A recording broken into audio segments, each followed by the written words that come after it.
She called the arrogant millionaire a creep, only to later find out she was pregnant with his baby. Part 2. Hello, beautiful people. Welcome back to Love in Chapters. If you're just joining us on this particular story, then I think you should first check out the Part 1.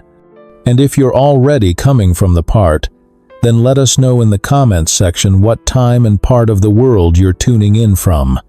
I love seeing our stories reach various hearts across the globe. And if you haven't subscribed yet, please do so now. Don't forget to like and share this story with a loved one. Now, let's get into it.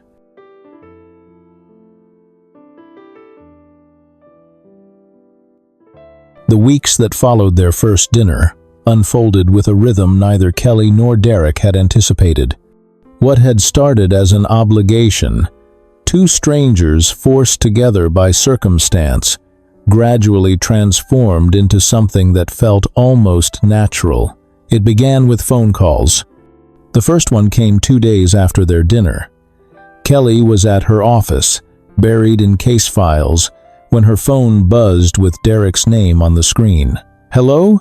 she answered, setting down her pen. "Hey, it's Derek. I hope I'm not interrupting. Just work. What's up?"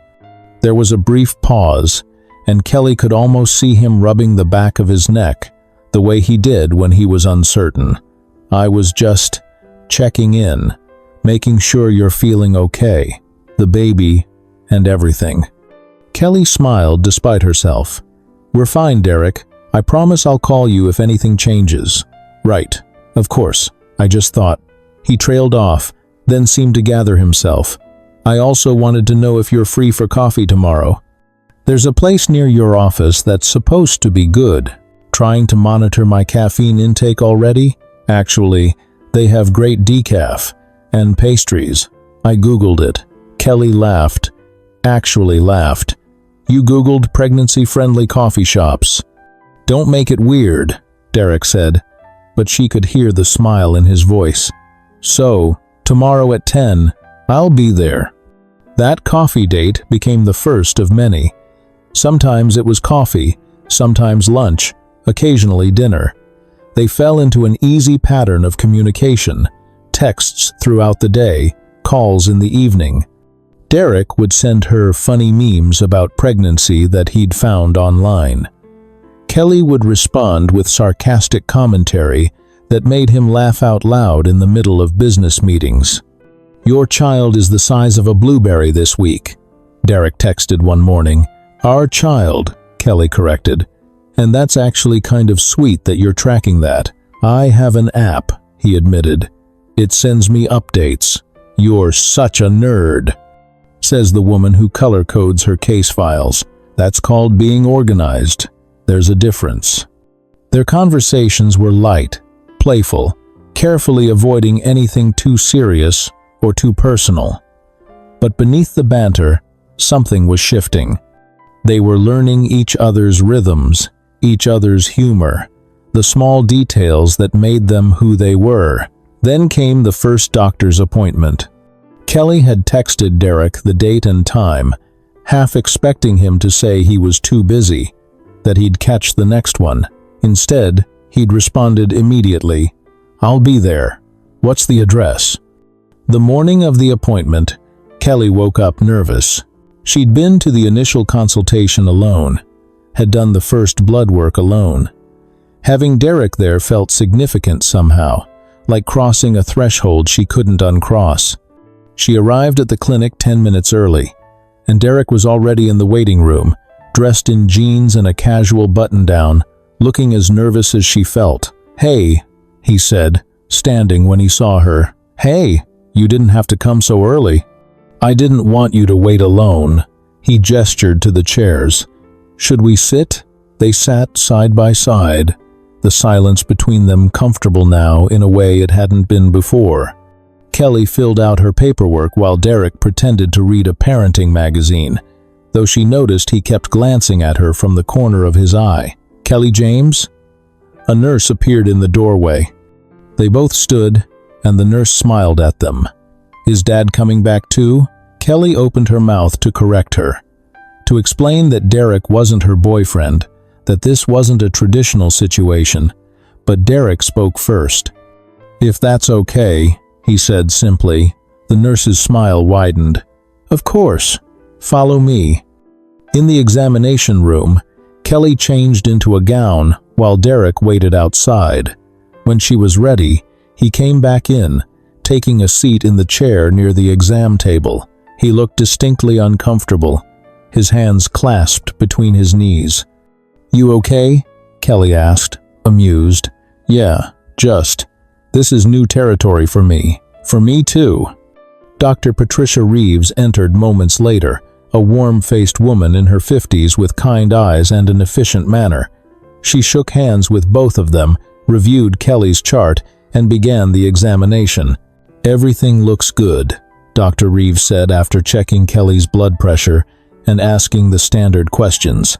"Are we ready to hear the heartbeat?" Kelly's own heart jumped. "We can hear it already? Should be able to. You're about 10 weeks along now, right?" Dr. Reeves pulled over the ultrasound machine. "This might be a little cold," she warned, squeezing gel onto Kelly's still flat stomach. Kelly reached for the edge of the exam table, gripping it tightly. She felt Derek shift in his chair, leaning forward. Dr. Reeves moved the wand across Kelly's abdomen, her eyes on the screen. For a moment, there was only static-like sound. Then, whoosh, fast, strong, steady. Kelly's breath caught. That was their baby. That sound was their baby's heartbeat. She turned to look at Derek and saw tears streaming down his face. He wasn't sobbing, wasn't making a sound, but tears were running unchecked down his cheeks as he stared at the monitor. "Derek," Kelly whispered. He didn't seem to hear her. His eyes were fixed on the screen, where a tiny blob pulsed with that rapid, determined rhythm. Slowly, as if in a dream, he stood and moved closer to the exam table. "Is that?" His voice broke. He cleared his throat and tried again. "Is that really? That's your baby," Dr. Reeves confirmed gently. "About 150 beats per minute. Very healthy." Derek reached out, his hand hovering uncertainly over Kelly's arm. She nodded, giving him permission, and he gently squeezed her hand. "That's our baby," he said, his voice thick with emotion. "Wow, that's our baby." Kelly felt her own eyes fill with tears. "Yeah," she managed, "it is." They stood there together, hands linked, listening to that impossibly fast heartbeat. All the awkwardness between them, all the complicated circumstances of how they'd gotten here, none of it mattered in that moment. There was just the two of them and the tiny life they'd created, fighting so hard to exist. After the appointment, they sat in Derek's car in the parking lot, neither of them quite ready to leave. "I wasn't expecting," Derek started, then stopped. "When I decided to have a kid, I thought I'd be doing this alone, or at least not like this. Not with someone else there. But having you there today," he turned to look at her. "I'm glad you were there." Kelly's throat felt tight. "I'm glad you were there too. Can I come to the next one? I'd like that." As the weeks passed, their connection deepened in ways both significant and mundane. Derek learned that Kelly was a terrible morning person who needed at least 2 cups of decaf before she could form coherent sentences.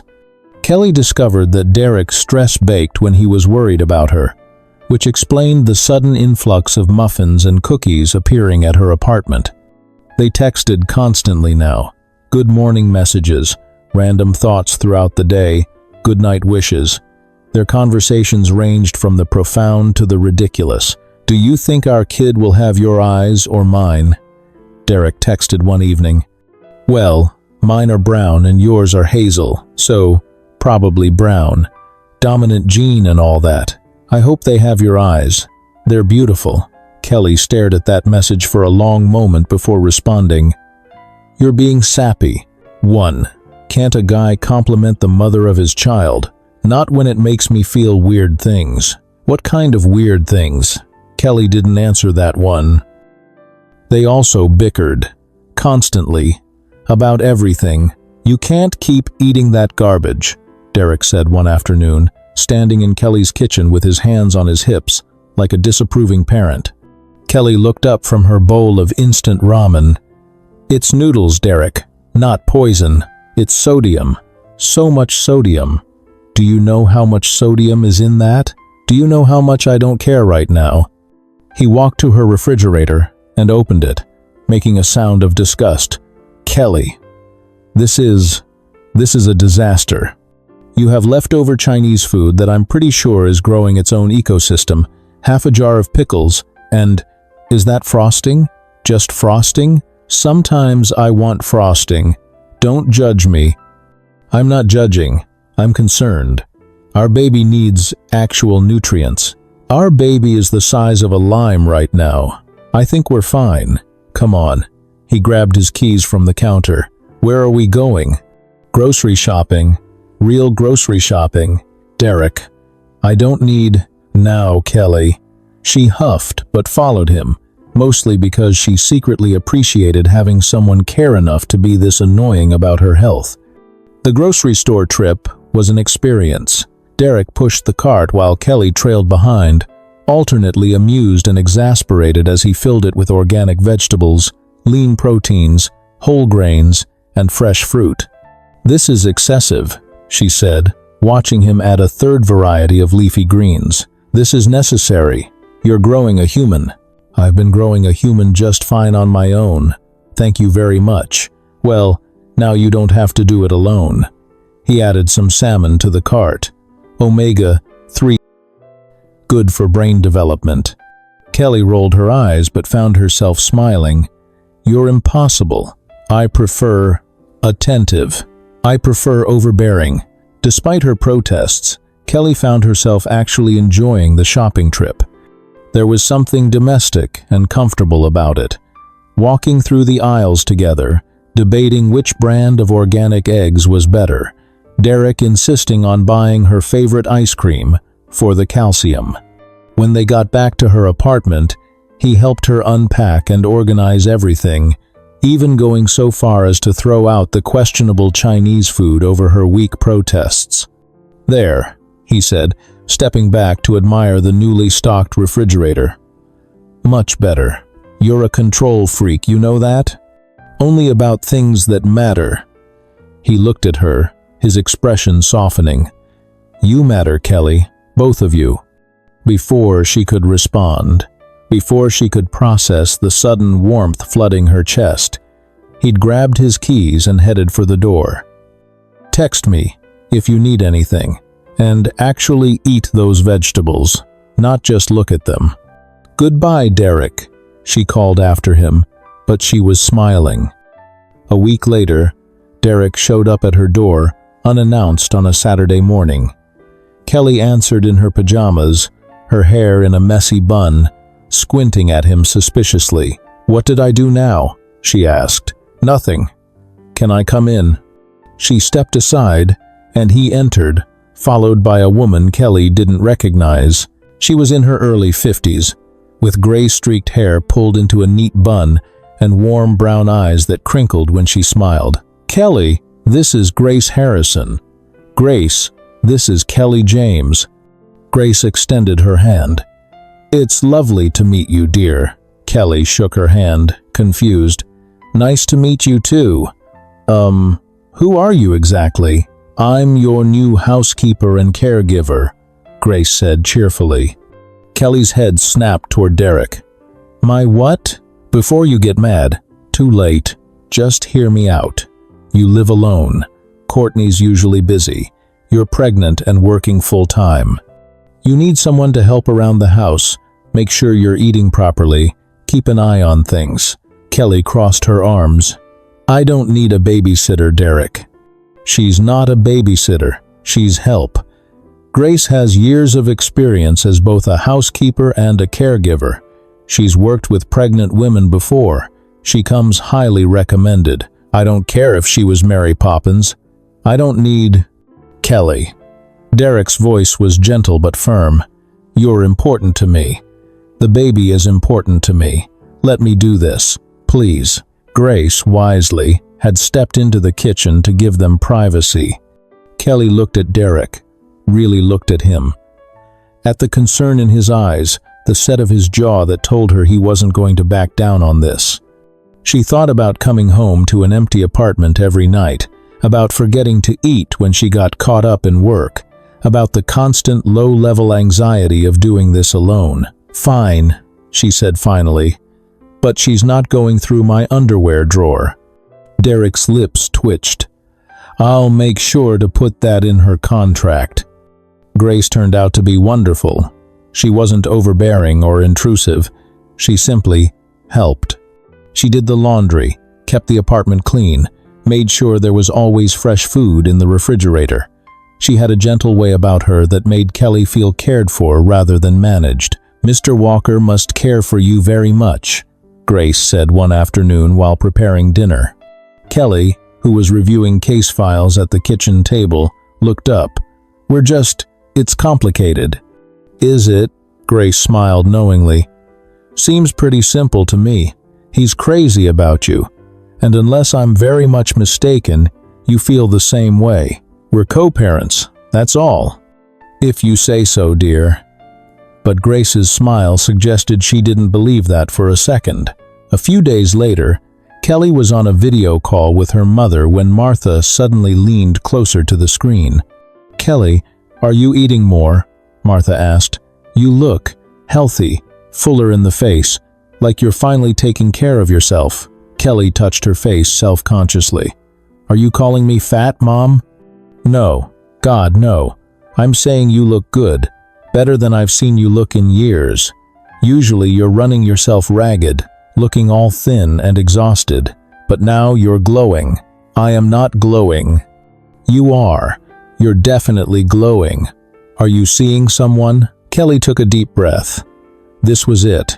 She'd been putting off telling her mother, but there was no more avoiding it. "Mom, I need to tell you something." Martha's eyes widened with excitement. "Oh my God, you are seeing someone. I knew it. Who is he? How did you meet? Why haven't you told me about him?" "Mom, slow down. I'm not seeing anyone. Not like that anyway." Kelly paused, gathering her courage. "Mom, I'm pregnant." The silence on the other end was deafening. Martha's mouth opened and closed several times before any sound came out. "You're pregnant?" Martha finally managed. "But you just said you're not seeing anyone." "I'm not. It's complicated." "Kelly Marie James, you better start explaining right now." So Kelly did. She told her mother everything. The fertility clinic, the anonymous donor, the terrible mix-up, meeting Derek. She left out the pepper spray incident, figuring that wouldn't help her case. When she finished, Martha was quiet for a long moment. "So, let me get this straight," Martha said slowly. "You're having a baby with a man you barely know because of a lab mistake? When you put it like that, it sounds bad." "How else should I put it? Mom, I know this isn't ideal, but Derek is. He's good. He's kind and responsible, and he genuinely wants to be involved. He's not trying to take over my life or anything. We're just figuring it out together." Martha studied her daughter's face through the screen. "You like him?" "What? I didn't say." "You don't have to say it. I can see it. The way your face softens when you talk about him. You like this man. We're friends. Co-parents." "Uh-huh. What does he do?" "This Derek? He works in investments. He's actually very successful." "Is he treating you right? Taking care of you?" Kelly thought about the grocery shopping, the caregiver, the constant check-ins. "Yeah, Mom, he is." "Then I want to meet him." "Mom, Kelly, you're having this man's baby. I'm going to meet him eventually. Might as well be now." "Fine. I'll arrange something." After the call ended, Kelly sat staring at her phone. Her mother wanted to meet Derek, which meant this was real. This wasn't just some temporary arrangement that would fade away after the baby was born. Derek was going to be in her life, permanently, inextricably. The thought should have terrified her. Instead, It made her feel oddly warm. A few evenings later, Kelly realized she'd never actually seen where Derek lived. They'd spent time at her apartment, met at restaurants and coffee shops, but his place remained a mystery. It bothered her more than it should have. This man was the father of her child, and she didn't even know what his home looked like. Where would their baby be sleeping when they stayed with him? What kind of environment was Derek providing? She texted him on impulse. "Can I see your place?" His response came quickly. "Now?" "No, next year." "Yes, now." "Someone's sassy today. Come over for dinner. I'll cook." "You cook? You sound surprised." "I am. Prepare to be impressed. Sending you the address now." An hour later, Kelly pulled up to a sleek high-rise building in one of the nicest parts of the city. The building was all glass and modern architecture, with a doorman who tipped his hat at her as she approached. "I'm here to see Derek Walker," she said, suddenly feeling underdressed in her jeans and sweater. "Of course. Top floor. I'll let him know you're on your way up." Top floor. Of course Derek lived on the top floor.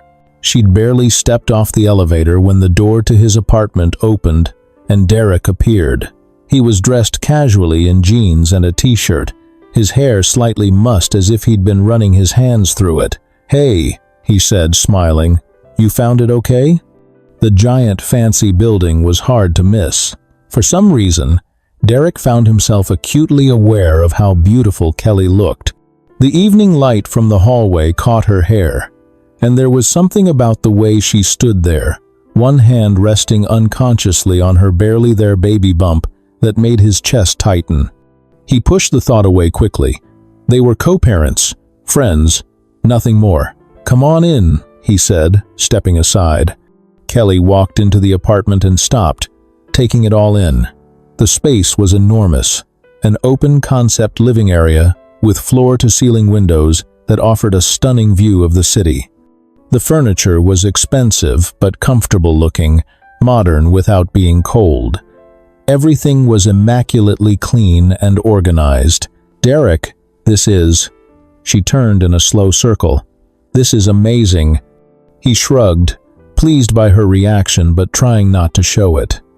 "I spend a lot of time here. Wanted it to feel like home. Mission accomplished. God, these windows." She walked closer to them, looking out at the cityscape.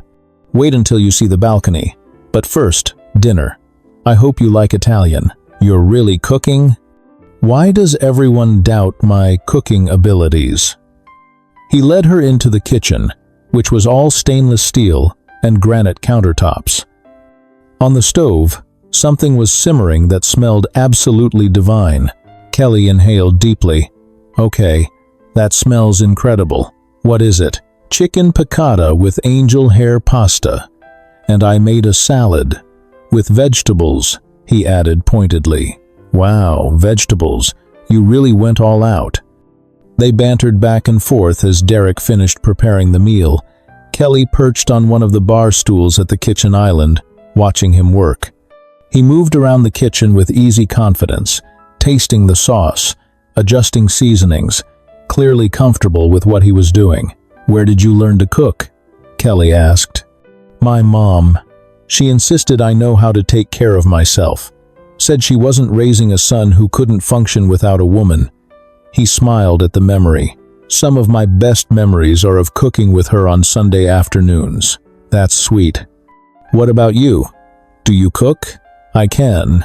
I just don't usually have time. Or energy. It's easier to order in." "Well, not anymore. You've got Grace now, and she's an excellent cook. Plus, I'm happy to cook for you anytime." "Careful, I might take you up on that." "I hope you do."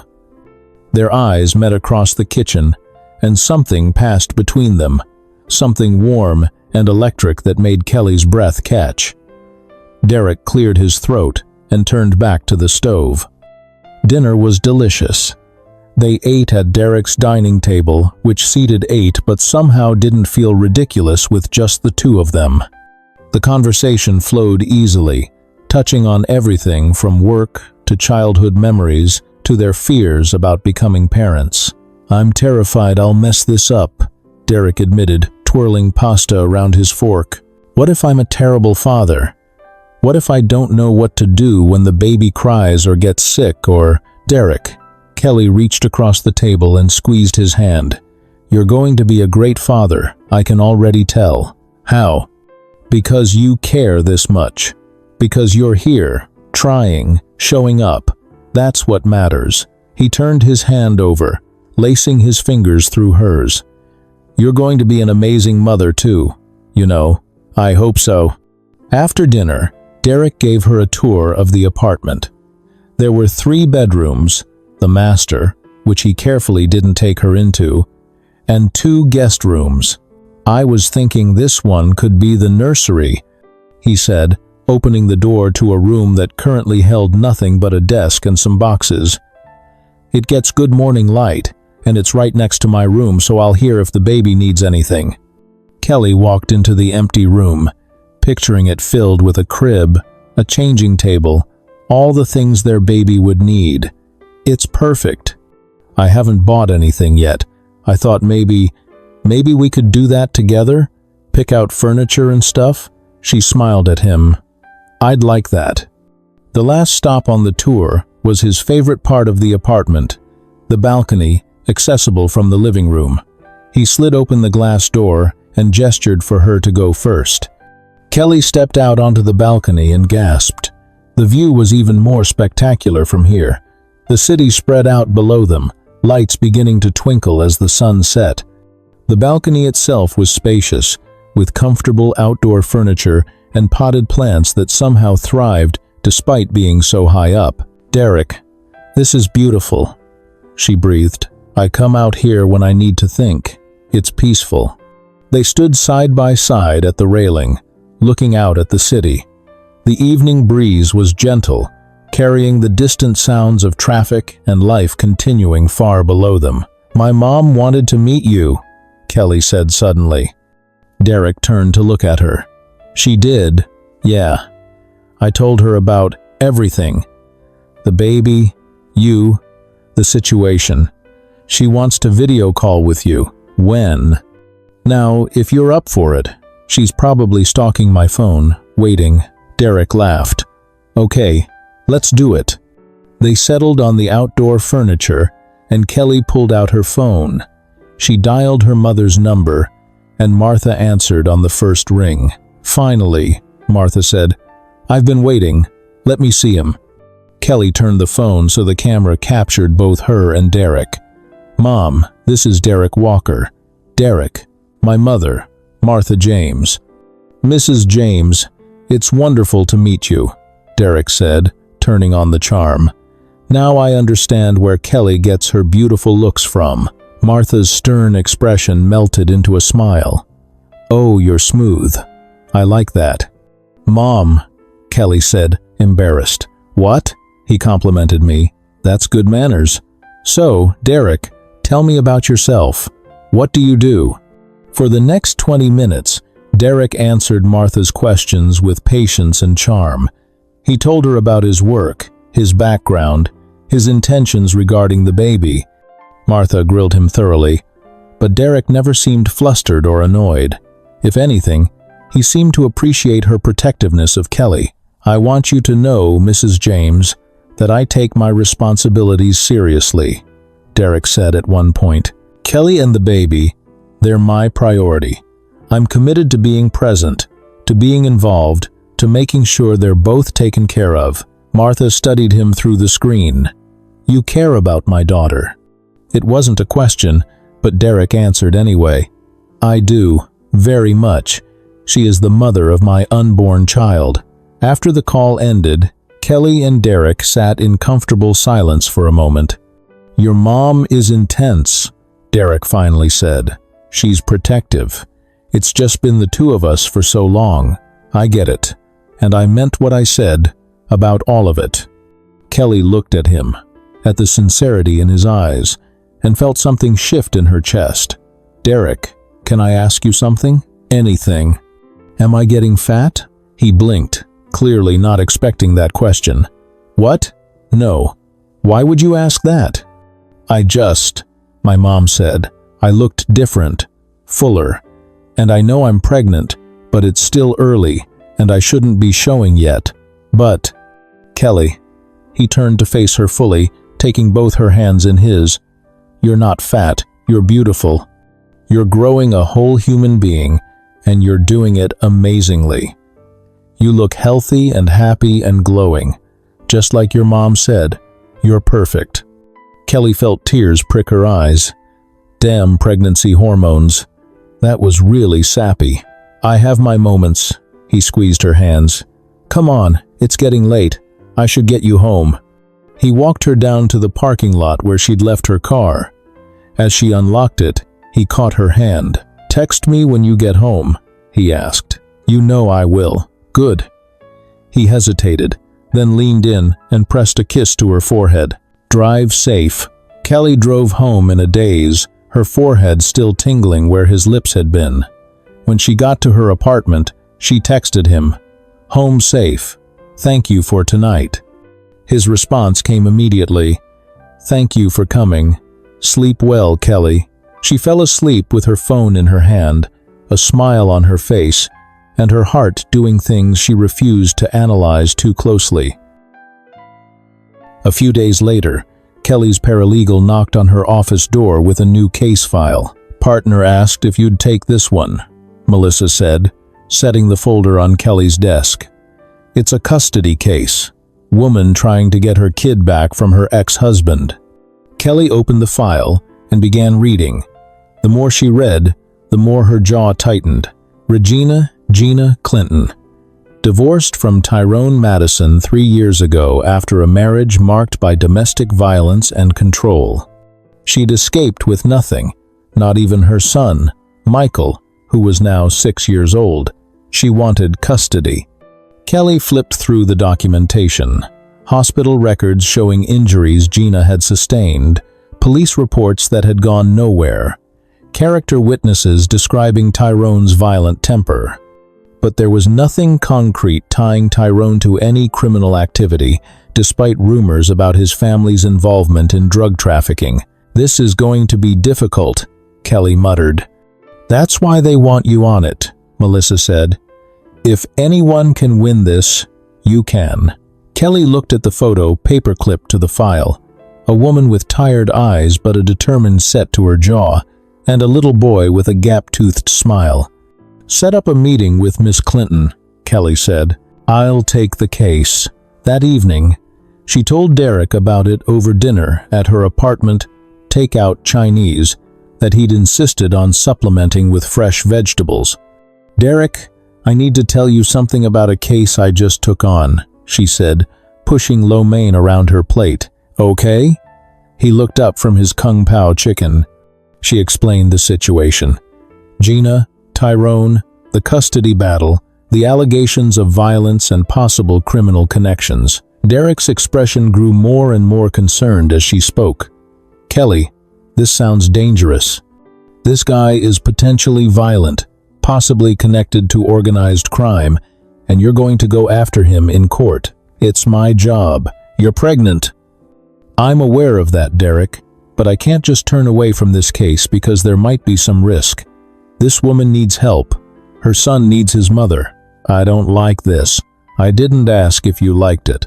I'm telling you I'm taking the case." They stared at each other across the table, the tension thick enough to cut.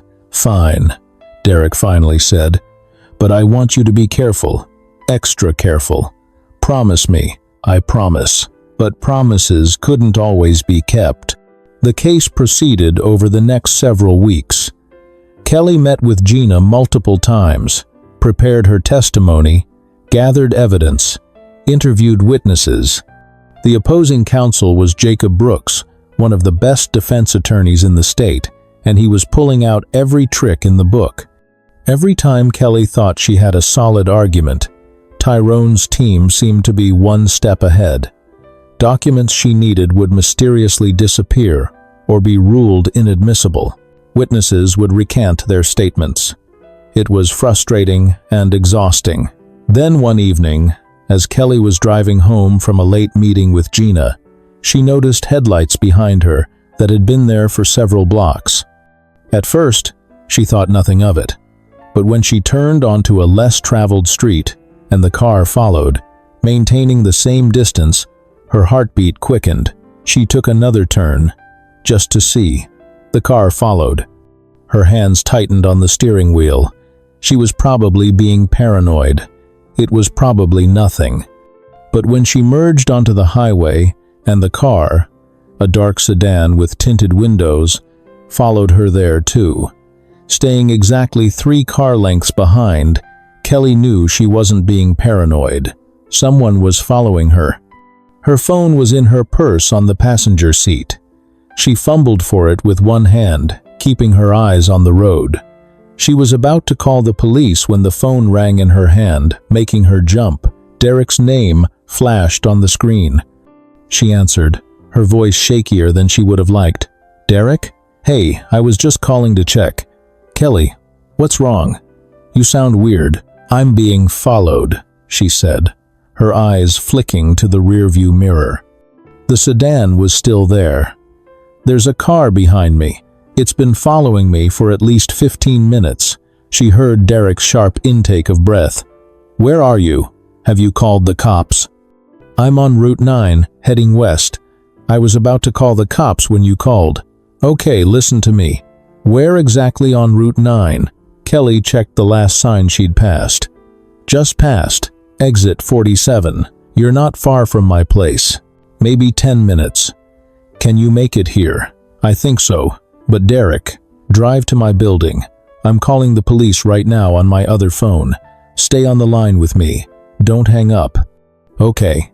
Kelly took a shaky breath, trying to focus on the road and not the panic clawing at her throat. "Are they still behind you?" She checked the mirror. "Yes. How many people in the car? Can you see? Windows are tinted." "I can't tell." "Okay, take the next exit. That'll put you on Riverside Drive. My building is 5 minutes from there." Kelly followed his instructions, her heart pounding so hard she could hear it in her ears. Behind her, the sedan followed without hesitation. "They're still there," she said, her voice tight. "I know. It's okay. Just keep driving. Focus on getting here. I'm downstairs waiting for you. Security is with me. The police are on their way." "Derek, I'm scared."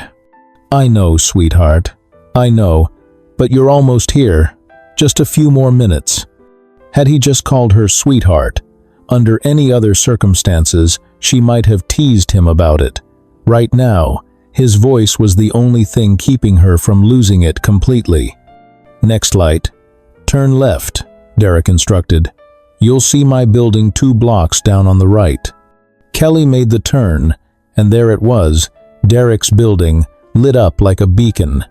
She could see him standing outside with 3 security guards, all of them watching for her car. She pulled up to the entrance and threw the car into park. The sedan that had been following her slowed but didn't stop, cruising past the building before disappearing around the corner. Kelly's door flew open, and Derek was there, reaching for her. "Come on," he said, his voice urgent. "Let's get you inside." She practically fell out of the car and into his arms. He held her tight for a moment, then quickly ushered her toward the building entrance. "Did anyone get the plate number?" Derek asked the security guards. "Yes, sir. Already gave it to the police." Inside the building, Derek didn't stop until they were in the elevator, doors closed, heading up. Only then did he turn to Kelly and cup her face in his hands. "Are you okay?" he asked, his eyes searching hers. "Did they try to run you off the road? Hurt you in any way?" "No, they just followed me." "But Derek, what if they didn't? You're safe now." But she was shaking, the adrenaline crash hitting her hard. Derek wrapped his arms around her and held her as her knees buckled. "I've got you," he murmured into her hair. "I've got you." In his apartment, he settled her on the couch and wrapped a blanket around her shoulders. He disappeared into the kitchen and returned with a glass of juice. "Drink this," he said gently. "You need the sugar." Kelly's hands were shaking too much to hold the glass steady, so Derek held it for her, guiding it to her lips. She took a few sips, then pushed it away. "I need to call the police," she said. "Give them a statement. They're on their way here." I told them what happened. 20 minutes later, 2 police officers arrived to take Kelly's statement. She told them everything she could remember. The make and model of the car, generic dark sedan. When she first noticed it, the route she'd taken. They took notes, asked questions, assured her they'd look into it. "We traced the plate number," one of the officers said. "It's fake, not registered to anyone." Kelly's stomach dropped. A fake plate meant this was premeditated. Someone had gone to the trouble of disguising their vehicle specifically to follow her. After the police left, Derek locked the door behind them and turned to Kelly. "You're staying here," he said, his tone brooking no argument. "I'm calling Grace and having her bring your things over. You're not going back to your apartment until we know what's going on." For once, Kelly didn't argue. She was too tired, too scared, too grateful for his solid presence. "Okay," she said quietly. Derek's expression softened. He sat down next to her on the couch and took her hand. "I'm going to make sure you're safe, Kelly. Both of you, I promise." The next day, Kelly woke up in Derek's guest room to the smell of coffee and bacon. She found him in the kitchen, cooking breakfast, Grace already there, and unpacking Kelly's suitcase in the bedroom. "Morning," Derek said when he saw her. "How'd you sleep?" "Better than I expected." She poured herself some juice and sat at the kitchen island. "Derek, I need to talk to you about the case." His jaw tightened. "Let me guess, you're not dropping it." "I can't. Gina needs me.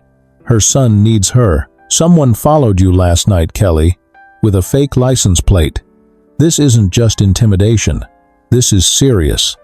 "I know, and I'm scared, but I can't let that stop me from doing my job." They stared at each other for a long moment. Finally, Derek set down the spatula he'd been holding. "Then I'm driving you," he said. "Everywhere. Work, meetings, court, anywhere you need to go, I'm taking you. I'm not letting you out of my sight until whoever did this is caught. Derek, you can't put your life on hold to be my chauffeur. Watch me. You have work. I can work from anywhere. I have a laptop and a phone. That's all I need." He came around the island to stand in front of her. "Kelly, please, let me do this. Let me keep you safe." Kelly looked up at him, at the determination in his eyes, the protective stance of his body. Part of her wanted to argue, to insist she could take care of herself. But the truth was, she was terrified. And having Derek there made her feel safer than she'd felt since this whole nightmare began. "Okay," she said softly, "but I'm not dropping the case. I know." He sighed. "You're stubborn as hell, you know that? It's one of my best qualities." Over the next several weeks, Derek became Kelly's shadow. True to his word, he drove her everywhere. To work in the morning, picking her up for lunch, driving her to meetings with Gina, bringing her home at night. At night, he'd help her review documents, play devil's advocate as she practiced her arguments. They fell into a rhythm that felt almost like a real partnership. They'd have dinner together, sometimes Derek cooking, sometimes Grace, sometimes ordering in. They'd sit on his balcony afterward, talking about their days, about the baby, about nothing in particular. Sometimes Kelly would catch him watching her with an expression she couldn't quite read, something soft and warm that made her heart skip. Sometimes Derek would find himself thinking about what it would be like if this was permanent. If Kelly stayed here, not because she was afraid, but because she wanted to. If they were a real family, instead of two people thrown together by circumstance. But neither of them said anything about these thoughts. They kept their feelings carefully locked away, protected by the safe label of co-parents and friends. One night, about 3 weeks into their new living arrangement, Kelly woke up from a nightmare.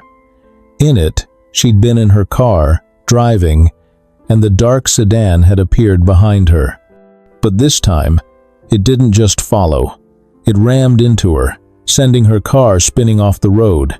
She'd felt the impact, felt the pain, heard herself screaming. She woke up gasping, her heart racing, her hands instinctively going to her stomach.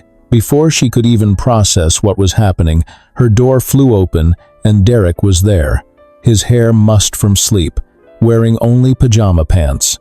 "Kelly, what's wrong? I heard you cry out." She was crying, she realized, tears streaming down her face, her whole body shaking. Derek crossed the room in 2 strides and sat on the edge of her bed, pulling her into his arms. "It's okay," he murmured, rocking her gently. "You're safe. You're here. Nothing's going to hurt you."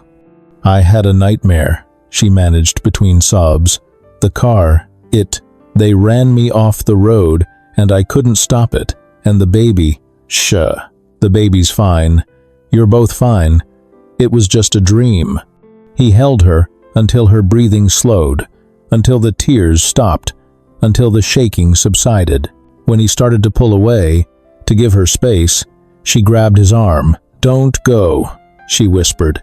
"Please, I don't want to be alone right now." "Okay," he shifted, making himself more comfortable. "I'll stay until you fall asleep." "Will you?" She couldn't believe she was asking this. "Will you lie down next to me?" Derek hesitated for only a moment before nodding. He slid under the covers next to her, keeping a respectful distance at first, but Kelly scooted closer, seeking his warmth, his solid presence. "Is this okay?" she asked. "Yeah," he said softly, wrapping an arm around her. "This is okay." Kelly rested her head on his chest, listening to his heartbeat. Steady, strong, calming. His other hand came to rest on her stomach, right where their baby was growing. "You're safe," he murmured into her hair. "I promise, I won't let anything happen to either of you." Kelly felt herself relaxing, the tension draining from her body. "Thank you," she whispered, "for everything, for being here. There's nowhere else I'd rather be." She fell asleep like that, wrapped in Derek's arms, safer than she'd felt in weeks. Derek stayed awake a while longer, feeling the rise and fall of her breathing, the warmth of her body against his. His hand remained on her stomach, and he could have sworn he felt the tiniest flutter. Probably too early to be the baby moving, probably just his imagination, but it felt real. All of it felt real. He was falling in love with Kelly James, and he had no idea what to do about it, because the last time he'd loved someone, she'd broken his heart so thoroughly that he'd sworn never to let anyone get that close again. But Kelly wasn't Valerie. Kelly was strong and fierce and stubborn, and so damn beautiful it hurt to look at her sometimes. Kelly was carrying his child. Kelly made him laugh, made him think, made him want to be better. Kelly was everything. He pressed a kiss to the top of her head and let himself imagine, just for a moment, what it would be like if this was real, if they were really together, really building a life and a family. It was a dangerous thought.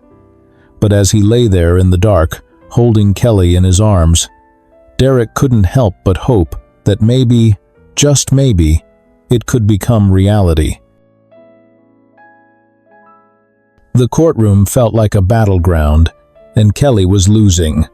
She sat at the plaintiff's table, her hands folded over the slight swell of her belly, now visibly pregnant at 5 months, while Jacob Brooks stood before the judge, his silver hair perfectly styled, his expensive suit immaculate, his voice dripping with practiced sincerity.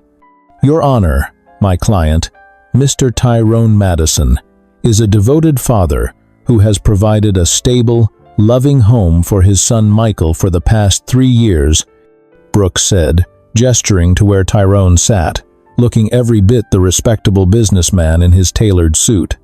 Meanwhile, the plaintiff, Miss Clinton, abandoned her child, She left him behind without a second thought, without any attempt to maintain contact, without any explanation. Kelly stood, her jaw tight. "Your Honor, my client left because she was being abused. She was a prisoner in her own home, subjected to physical violence and psychological manipulation. She tried to escape with her son once before and was caught and punished for it. She left to save her own life, with every intention of coming back for her child once she was safe." Brooks smiled, a shark smile. "Miss James, do you have any evidence of this alleged abuse? Medical records, police reports, witness testimony from anyone outside the family?" Kelly's stomach sank. They'd been through this before. The medical records from the hospital visits were lost, and my client was too afraid to report the abuse to the police. "How convenient," Brooks said, turning to the judge. "Your Honor, we have here a woman who claims she was abused but has no evidence. A woman who abandoned her 3-year-old child and now, 3 years later, wants him back. Meanwhile, my client has documentation showing that Miss Clinton has a history of mental instability." "That's a lie," Gina called out from behind Kelly. The judge banged his gavel. "Order!" Brooks presented a folder to the court. Hospital records showing that Miss Clinton was treated for self-harm on multiple occasions during her marriage. A psychological evaluation indicating possible borderline personality disorder, and a toxicology report showing the presence of illegal substances in her system. Kelly felt like she'd been punched in the gut. She grabbed the documents as they were passed to her table, flipping through them frantically. They looked legitimate: hospital letterhead, doctor's signatures, official stamps, but they couldn't be real. Gina had never told her about any of this. She turned to Gina, who sat in the gallery, her face pale, tears streaming down her cheeks. "It's not true," Gina whispered. I never did any of that." "Kelly, you have to believe me." Kelly believed her. But belief wasn't evidence. "Your Honor, I request a continuance to investigate the authenticity of these documents," Kelly said, trying to keep her voice steady. The judge looked at her over his glasses. "Miss James, this case has been going on for weeks. How much more time do you need? These documents were just presented today, Your Honor. I need time to verify them. Miss James, the burden of proof is on you. If you can't provide evidence to support your client's claims, I don't see how more time will help." Brooks seized the opportunity. "Your Honor, my client has been patient. He's allowed this process to drag on, disrupting his son's life, creating unnecessary stress for the child. It's time to end this. The evidence is clear. Miss Clinton is not fit to have custody of her son." Kelly wanted to argue, to fight, to find some way to turn this around, but she had nothing. Every piece of evidence she'd tried to gather had mysteriously disappeared or been discredited. Witnesses had suddenly changed their stories or refused to testify. It was as if Tyrone knew her every move before she made it. The judge sighed. "I'm inclined to agree with Mr. Brooks. Unless you have something substantial to present, Miss James, I'm ready to rule." Kelly looked at Gina, at the desperate hope in her eyes, and felt her heart break. I need more time, Your Honor. Please, how much time?" 1 week. Just give me 1 more week." The judge considered this. "Very well, 1 week. But Miss James, if you don't have something concrete by then, I'm ruling in favor of Mr. Madison." Court adjourned. The gavel came down like a death sentence. Kelly helped Gina to her feet, supporting her as the woman sobbed. "I'm so sorry," Kelly whispered. "I'm so sorry. I thought I could win this." "He's always ahead of us," Gina said through her tears. "It's like he knows everything, every move we make, every strategy we try. How is that possible?" Kelly had been wondering the same thing. And now, as she watched Tyrone and his lawyer walk out of the courtroom, both of them looking supremely confident, a cold suspicion settled in her gut. Derek was waiting for her outside the courtroom, as he had been for every hearing. He took one look at her face and pulled her into his arms. "We lost," she said, her voice muffled against his chest. "Again." "You didn't lose yet. The judge gave you a week. A week to do what?" "I have nothing, Derek. Every piece of evidence I try to gather doesn't lead me anywhere. Every witness gets scared or paid off. I can't fight this." "Yes, you can," he said firmly. "Come on, let's get you home." That night, Kelly couldn't sleep. She sat on Derek's balcony, wrapped in a blanket despite the mild evening temperature, staring out at the city lights without really seeing them. Derek found her there around midnight. He didn't say anything, just sat down next to her and wrapped an arm around her shoulders. "I failed her," Kelly finally said. "Gina trusted me to get her son back, and I failed." "You haven't failed yet. I might as well have. In 1 week, that judge is going to rule against us, and Gina will lose her son forever. And it's my fault." "It's not your fault. Tyrone is playing dirty, but I should have seen it coming. I should have been smarter, more prepared." She turned to look at him, her eyes red from unshed tears. "I tried so hard, Derek. But it's like Tyrone knew my every move before I made it, like he was reading my mind." Derek was quiet for a moment, his expression thoughtful. Then he said, carefully, "What if he was?" Kelly frowned. "What do you mean?" "Not reading your mind. But what if there's a mole? Someone in your office feeding him information?" Kelly's first instinct was to deny it. Her colleagues were professionals, people she'd worked with for years, but as she thought about it, the pieces started to fit together. The mysteriously lost evidence, the witnesses who suddenly changed their stories, the way Tyrone's lawyer always seemed to have a counter-argument prepared for whatever strategy she tried. "Oh my God," she breathed. "You might be right. Think about it. Every time you plan something with Gina, where do you do it?" "My office. We always meet at my office because it's private and—" She stopped, her eyes widening. "You think my office is bugged? It would explain a lot."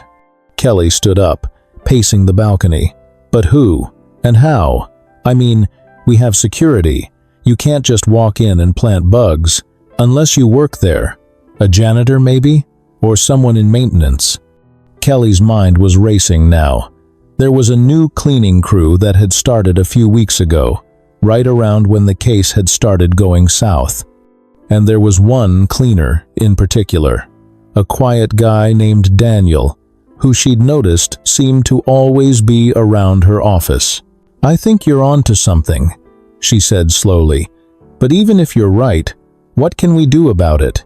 If I search my office and find bugs, Tyrone will just deny any involvement, and we still don't have any real evidence against him." Derek stood up, moving to stand beside her. "So we give him some." "What?" "Fake evidence. We use his own system against him. Set up a meeting with Gina in your office. Talk about some bombshell evidence you've supposedly found. Evidence that could put Tyrone in prison for his illegal activities. Make it convincing. If there is a bug, the mole will hear it and report back to Tyrone. And then Tyrone will make a move to stop us from presenting it." Kelly finished, her pulse quickening. "And we'll be ready for him. We can catch him in the act, prove he's been interfering with the case." "Exactly." Kelly's mind was spinning with possibilities, but also with doubts. "It's risky, really risky. If we're wrong about the bug, we look like idiots. And if we're right, Tyrone won't just send lawyers, Derek. He'll send his thugs. We could get hurt." Derek cupped her face in his hands, forcing her to meet his eyes. "I won't let anything happen to you, or our baby, I promise. But Kelly, this might be your only chance to help Gina. 1 week. That's all the time you have." She knew he was right. She looked down at her belly, where their son was growing, and felt a surge of determination. She was doing this for Gina, yes, but she was also doing this for her own child, teaching him, even before he was born, that sometimes you had to fight for what was right, even when it was scary. "Okay," she said. "Let's do it." 2 days later, Kelly sat in her office across from Gina, trying not to look at the potted plant on her bookshelf, where she suspected one of the bugs was hidden. She'd searched her office the night before and found 3 tiny recording devices, one in the plant, one behind a picture frame, and one underneath her desk. She hadn't removed them. Instead, she was going to use them. "I can't believe you found this," Gina said, right on cue. They'd rehearsed this conversation, but Gina was doing an excellent job of sounding genuinely surprised and excited. Kelly nodded, sliding a folder across her desk, a folder that contained nothing but blank papers and some random printouts she'd grabbed from the recycling bin. "It took some digging, but I finally got my hands on the financial records from Tyrone's casino. And Gina, this is it. This is the evidence we need." "What did you find?" "Money laundering, ties to known drug traffickers, payoffs to corrupt officials. It's all here." Kelly tapped the folder for emphasis. "With this, we can prove that Tyrone is running a criminal enterprise. We can get him arrested, and once he's in prison, there's no way the judge will rule in his favor for custody." Gina's eyes filled with genuine tears. "Are you serious? We can actually win? We can win. I'm going to present this evidence tomorrow evening. I've already scheduled an emergency hearing with the judge. By this time tomorrow, Tyrone Madison will be behind bars where he belongs, and you'll be on your way to getting your son back." Gina reached across the desk and grabbed Kelly's hands. "Thank you. Thank you so much. Don't thank me yet. We still have to get through the hearing. But Gina, I really think this is it." After Gina left, Kelly sat in her office for another 10 minutes, shuffling papers and making phone calls about absolutely nothing, just to make the performance convincing. Then she gathered her things and headed out. Derek was waiting in the lobby, as always. He fell into step beside her as they walked to the parking garage. "How'd it go?" he asked quietly. "If there's a bug, they heard everything. Now we just have to wait and see if Tyrone takes the bait." That evening, in a luxury penthouse across town, Daniel Smith sat across from Tyrone Madison and his mother, Madame Beatrice, playing the recording he'd made in Kelly's office. Tyrone's face darkened as he listened to Kelly describe the evidence she'd supposedly found. "This is crap," he said when the recording ended. "There are no financial records. We're too careful for that." Madame Beatrice, a severe woman in her 60s with cold eyes and an even colder demeanor, leaned back in her chair.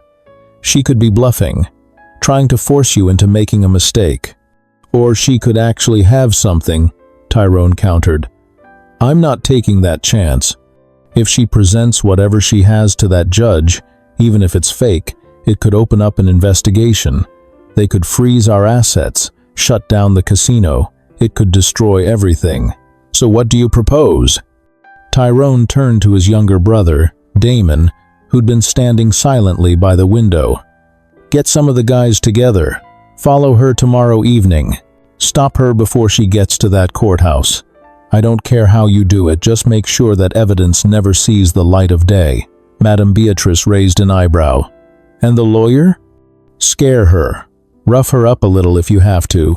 But don't kill her. She's pregnant, and that would bring too much heat. Just make sure she understands that she needs to drop this case and disappear." Damon nodded. "Consider it done." The next evening, Kelly left her office at exactly 6 p.m., carrying the dummy folder conspicuously under her arm. Derek was waiting for her at the car, and they both got in without speaking. As Derek pulled out of the parking garage, Kelly glanced in the side mirror and saw what she'd been both expecting and dreading. Two black sedans pulling into traffic behind them. "We've got company," she said quietly. Derek's hands tightened on the steering wheel. "I see them. You ready for this?" "As ready as I'll ever be." They'd planned this carefully with Detective Sarah Morrison, who'd been assigned to the original investigation of Kelly being followed. The police had been skeptical at first about Kelly's theory, but when she'd presented them with the recording devices and explained the pattern of interference in her case, they'd agreed to help set up a sting operation. Derek drove calmly through the evening traffic, maintaining a normal speed. The sedans followed at a distance, not trying to hide their presence now. "They're getting closer," Kelly said, her heart pounding. "Good. We need them to commit." Derek took a turn onto Riverside Drive, heading toward the industrial district where the trap was set. Almost there, the sedans sped up, closing the distance. Kelly could see men in the passenger seats now, and her blood ran cold when she saw that at least one of them was holding a gun. "Derek, I know. Just trust me." He took a sharp turn onto Factory Street, a narrow road lined with warehouses. This was it. The sedans accelerated, clearly planning to cut them off before they reached the courthouse. Derek sped up, racing down the street. Then, just as they approached Warehouse 7, he swerved suddenly into an open garage bay. Inside, an identical car, same make, model, color, and license plate, was waiting with its engine running. 4 police officers in plain clothes sat inside, wearing hats and jackets similar to what Derek and Kelly were wearing. Derek barely slowed down as he pulled his car deep into the warehouse. The moment they were clear, the decoy car peeled out, its tinted windows making it impossible to see inside. By the time the sedans reached the warehouse, all they saw was the decoy car speeding away. They couldn't have seen the switch. It had happened too fast, and the warehouse had been dark. The sedans immediately gave chase. From inside the warehouse, Kelly and Derek watched on a monitor connected to police surveillance cameras as the scene unfolded.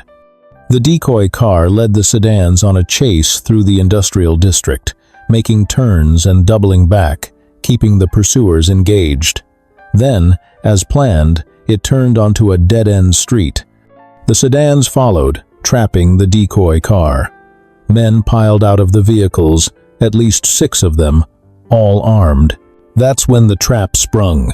Police cars that had been positioned on surrounding streets suddenly converged, blocking all exits.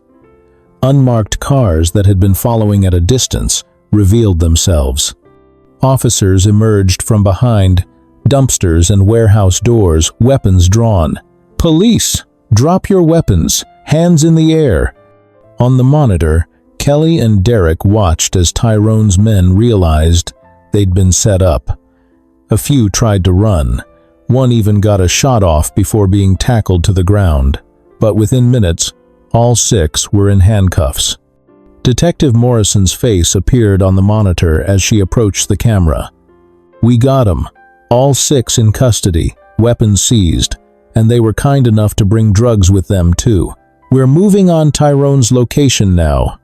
Kelly let out a breath she didn't know she'd been holding and slumped against Derek. "It's over," she whispered. "Not yet," Derek said, wrapping his arms around her. "But we're close." The raid on Tyrone's penthouse happened simultaneously. Police burst through the doors to find Tyrone, his brother Damon, their mother Madame Beatrice, and Daniel Smith all present, along with enough evidence of their criminal enterprise to put them away for decades.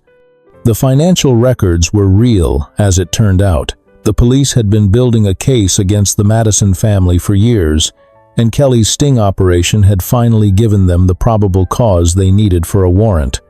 They found documents detailing drug trafficking operations spanning 3 states, money laundering schemes involving the casino and several shell corporations, payoff records for corrupt officials, and most damningly, recordings of Tyrone ordering his men to deal with people who'd crossed him, including one chilling conversation about making Kelly disappear if she didn't drop the case. Daniel Smith, faced with decades in prison, immediately started talking, offering to testify against Tyrone in exchange for a reduced sentence. He explained how he'd been hired to plant the bugs, to doctor the hospital records and psychological evaluations that had made Gina look unstable, to intimidate witnesses. Within a week, the case against Tyrone Madison was airtight. The custody hearing was rescheduled. This time, when Kelly stood before the judge, she had the real evidence.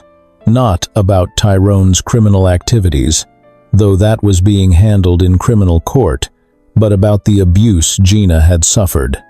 Witnesses who'd been too afraid to testify before now came forward. A former maid from the Madison household described seeing Tyrone hit Gina.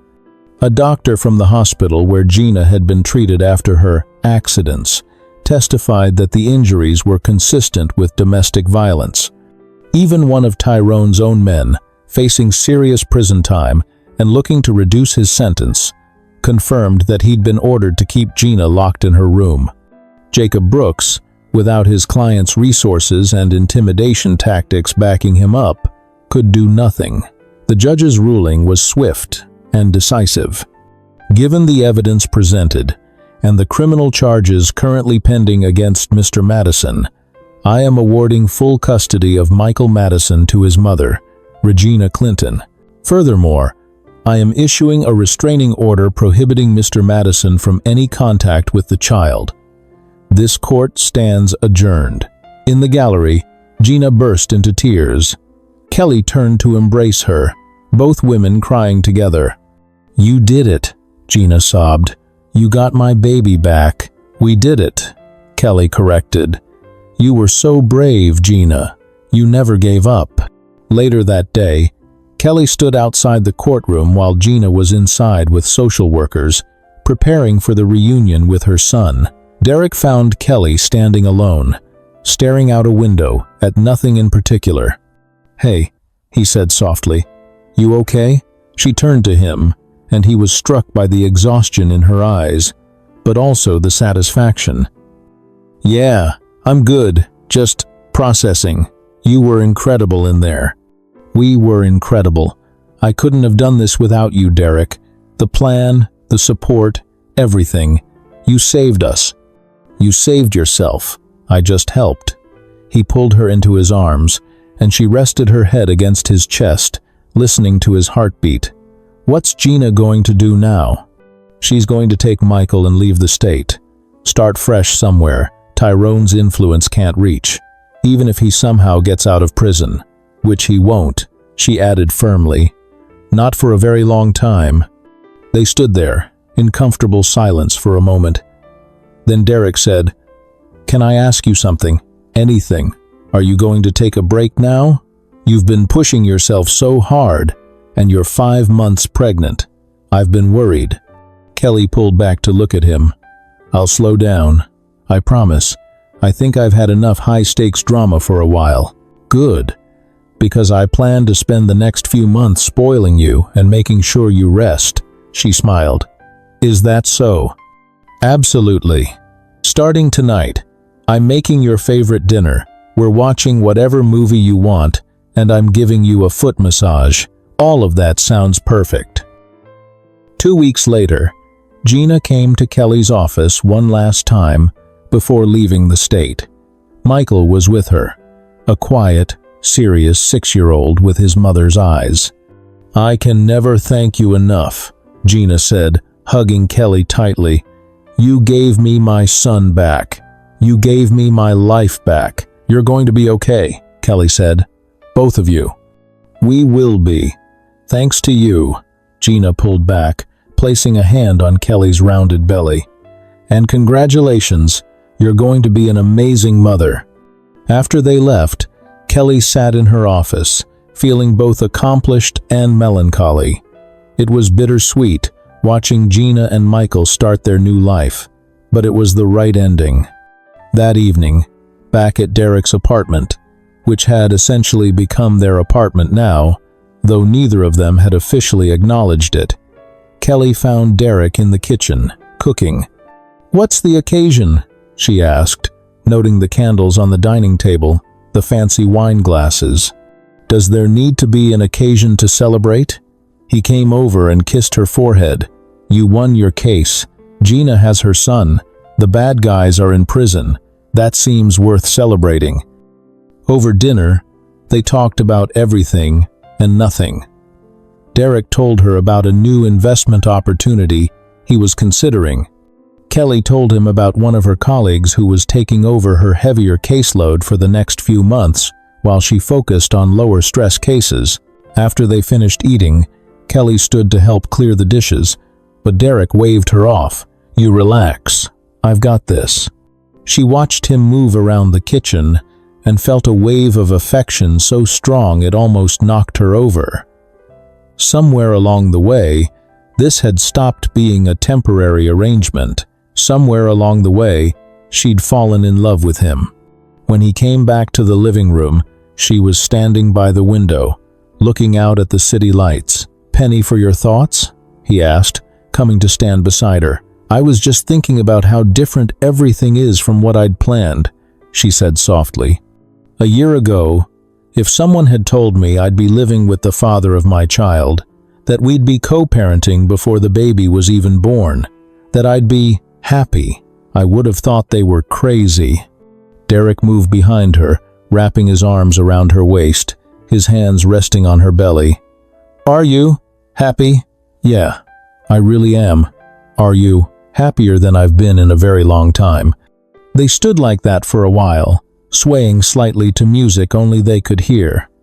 Kelly felt their baby move, a gentle flutter that was becoming more frequent as she got further into her pregnancy. "I'm so proud of you," Derek murmured into her hair. "The way you fought for Gina, the way you never gave up, even when things looked impossible. You're incredible, Kelly James." She turned in his arms to face him. "I couldn't have done it without you. You believed in me when I didn't believe in myself. You kept me safe. You—" She didn't get to finish the sentence because Derek leaned down and kissed her. The kiss was slow and deep and full of all the things they'd been too afraid to say. When they finally pulled apart, both breathless, Kelly stared up at him with wide eyes. "I'm sorry," Derek said immediately, stepping back. "I shouldn't have. If you don't want, I just thought." Kelly grabbed his shirt and pulled him back, kissing him again. This time, she poured everything she'd been feeling into it. All the gratitude and affection and trust and, yes, love. When they broke apart the second time, Derek's eyes were dark with emotion. "Kelly," he breathed, "I need to tell you something." "Okay." "I'm in love with you."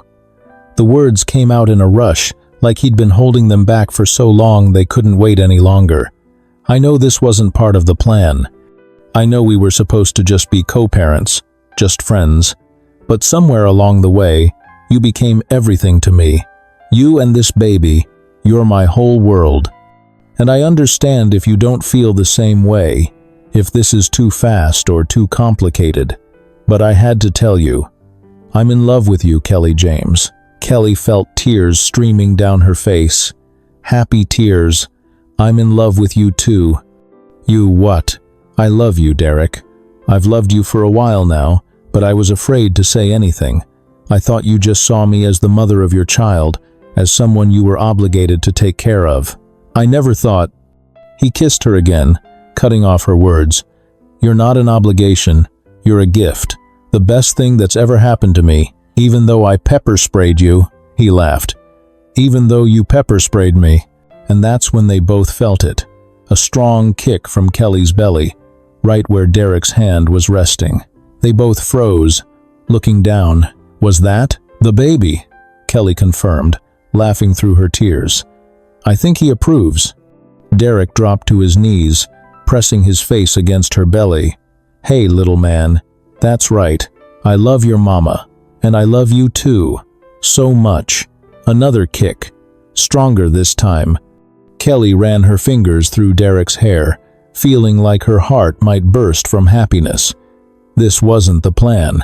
None of this was what she'd planned, but it was so much better.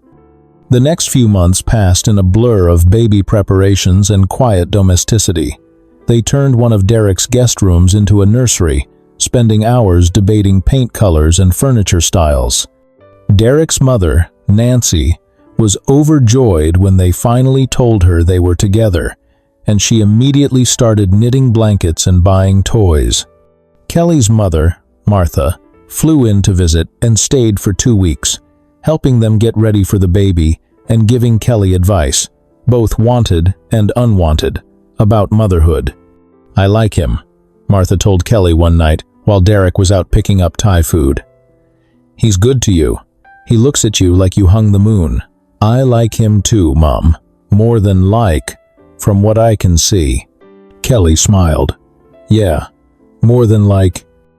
At 38 weeks pregnant, huge and uncomfortable and counting down the days, Kelly woke up in the middle of the night to a sharp pain in her abdomen. She lay there for a moment, waiting to see if it would happen again. When it did, 5 minutes later, she shook Derek awake. "Hey, I think it's time." Derek shot up like he'd been electrocuted. "Time? As in the time? Baby time?" "Baby time," she confirmed, wincing as another contraction hit. What followed was organized chaos. Derek running around grabbing the hospital bag they'd packed weeks ago. Kelly timing her contractions on an app while trying not to panic. The drive to the hospital with Derek white-knuckling the steering wheel and breaking at least 3 traffic laws. By the time they got to the hospital, Kelly's contractions were 4 minutes apart. The nurses whisked her into a delivery room, and Derek stayed by her side, holding her hand, letting her squeeze as hard as she needed to.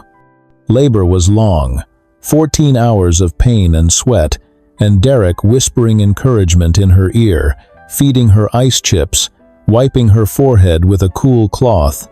"I can't do this," Kelly gasped at hour 12, exhausted and in pain. "Yes, you can," Derek said firmly. "You're the strongest person I know. You can do anything. I hate you right now. I know. I love you too." And then, finally, after what felt like an eternity, the doctor said, "One more push, Kelly. You're almost there." Kelly pushed with everything she had left, and suddenly, the room was filled with the sound of a baby crying. "It's a boy," the doctor announced, holding up a tiny, red, wailing infant. Kelly burst into tears. Derek burst into tears. Even some of the nurses were tearing up. They placed the baby on Kelly's chest, and she looked down at him, at their son, in wonder. He was perfect, tiny and wrinkled and absolutely perfect. "Hey, baby," she whispered. "Hi, we've been waiting for you." Derek leaned down, kissing Kelly's temple and then gently touching the baby's head. "He's beautiful. You're beautiful. I can't believe—" His voice broke. "I can't believe he's ours." "What should we name him?" Kelly asked, running her finger along the baby's tiny hand.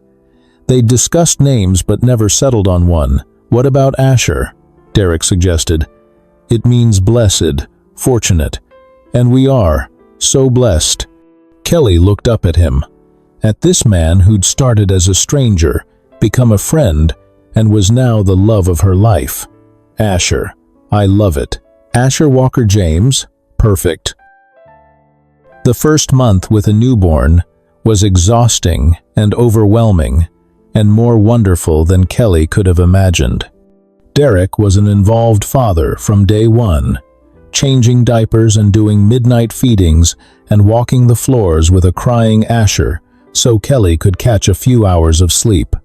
Grace helped too, which was a godsend. She'd cook meals and do laundry and offer advice based on her years of experience with babies. Kelly's mother visited again, spending 2 weeks helping them adjust. Derek's parents came too, and Nancy couldn't stop crying happy tears every time she held her grandson. Justin and Travis showed up with ridiculous gifts. A tiny leather jacket for Asher, a onesie that said "Future CEO," a baseball glove that wouldn't fit him for years. "Uncle Justin and Uncle Travis are going to spoil you rotten," Kelly told Asher, who responded by spitting up on his new leather jacket. One evening, when Asher was exactly 1 month old, Kelly walked into the nursery to find Derek sitting in the rocking chair, holding their sleeping son, just staring at him with an expression of pure love. "Hey," she whispered, "you okay?" He looked up at her. "I was just thinking about how different my life is now compared to a year ago. I was alone. I was convinced I'd never trust anyone enough to love them again. And now I have you. And I have him. I have everything I never knew I wanted." Kelly came to sit on the arm of the rocking chair, wrapping her arm around Derek's shoulders. "I feel the same way. This wasn't the plan, but it's so much better than anything I could have planned." Derek was quiet for a moment. Then he said, "Marry me." Kelly's breath caught. "What?" "Marry me," he repeated, looking up at her with serious eyes. "I know we've only been together for a few months. I know this is fast, but Kelly, I don't want to wait. I don't want to spend another day not being your husband. Will you marry me?" Kelly felt tears streaming down her face, again. She seemed to cry a lot these days, but these were happy tears. "Yes," she whispered. "Yes, I'll marry you." Derek carefully stood up, still holding Asher, and kissed her. Their son stirred between them, making a little sound of protest at being squished. "Sorry, buddy," Derek murmured, "but your mom just said yes." "You don't have a ring," Kelly pointed out, laughing through her tears. "I'll get you the biggest, most beautiful ring you've ever seen. I'll get you 10 rings if you want them. I just needed to ask. I needed to know you'd say yes. It's always going to be yes. From now on, it's always yes." 3 months later, they had a small wedding in Derek's parents' backyard. Kelly wore a simple white dress that she'd found at a boutique, and Derek wore a navy suit that made his eyes look impossibly green. Courtney was Kelly's maid of honor, crying through the entire ceremony and blubbering about how she'd brought them together. Justin and Travis were Derek's best men, making inappropriate jokes during the reception and taking turns holding Asher. Martha walked Kelly down the aisle, crying happy tears and whispering, "I'm so proud of you, baby." Nancy and Gerald sat in the front row, beaming. And Asher, dressed in a tiny tuxedo onesie, slept through the entire ceremony in Grace's arms. When the officiant said, "You may kiss the bride," Derek pulled Kelly close and kissed her like they were the only 2 people in the world. "I love you, Mrs. Walker," he whispered against her lips. "I love you too, Mr. Walker."